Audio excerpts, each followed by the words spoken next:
నా దగ్గర డేటా అంతా ఉంది, మీకు ఏం అనుమానం అవసరం లేదు. ఇప్పుడు మనకు ఆధార్ వచ్చింది, ఎవరెవరని ఆటోమేటిక్ గా ఐడెంటిఫై చేస్తుంది. పెన్షన్ ఇవ్వాలంటే ఇంటి దగ్గరికి వచ్చి ఫింగర్ ప్రింట్ పెడితేనే డబ్బులు వచ్చే పరిస్థితి వచ్చింది. మీరు ఫింగర్ ప్రింట్ పెట్టంగానే మాకు కంట్రోల్ రూమ్ కి ఎవరికి ఆ పెన్షన్ ఇచ్చారు, ఎక్కడ పెన్షన్ ఇచ్చారు కూడా తెలిసిపోతుంది.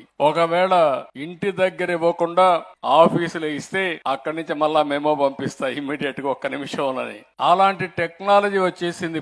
రేపటి నుంచి ఇప్పుడు అవన్నీ అనుసంధానం చేశాం. ఆ ఫోన్ లోనే GPS ఉంటుంది. మీ ఇల్లు కూడా జియో ట్యాగింగ్ చేశాం. రేపు ఏదైనా విపత్తు వస్తే మీ ఇంటికి మందులు పంపించాలంటే ఎవరు రికమెండేషన్ లేకుండా డ్రోన్ పంపించి మీ ఇంటి దగ్గరనే, మీ ఇంటి పైనే డ్రోన్ దిగే పరిస్థితి వస్తుంది. అలాంటి టెక్నాలజీ అంతా ఉపయోగించే పరిస్థితికి వచ్చాం. ఇవన్నీ ఎందుకు చేస్తున్నామంటే మీకు న్యాయం చేయాలి, పేదవాళ్ళ జీవితాల్లో వెలుగు చూడాలనే ఏకైక లక్ష్యంతో నేను ఆలోచిస్తున్నాను. అందుకే ఇక్కడికి వచ్చినప్పుడు మొట్టమొదటిసారిగా నేను పోయింది తలారి సారమ్మ. ఆవిడ 2020-21లో ఏదైతే కరోనా వచ్చిందో ఆ కరోనాలో వాళ్ళ హస్బెండ్ చనిపోయాడు. చాలా బాధేస్తుంది. కానీ 2 పిల్లలు, ఒకరు రాము అని 18 సంవత్సరాలు, 10వ తరగతి పాస్ అయ్యాడు. పాస్ అయిన తర్వాత తల్లిని చూసి నేను అండగా ఉండాలి, లేకపోతే ఒకటే పని చేయలేదనే ఉద్దేశంతో ఆయన నిలిచిపోయి కూతురు కృష్ణవేణి 16 సంవత్సరాలు ఇంటర్మీడియట్ చదువుతా ఉంది. 2 కలిసి ఆ అబ్బాయిని చదివించే పరిస్థితికి వచ్చారు. నేను ఆ ఇంటికి పోవడం, ఒక ఎస్సీ కులం మాదిగ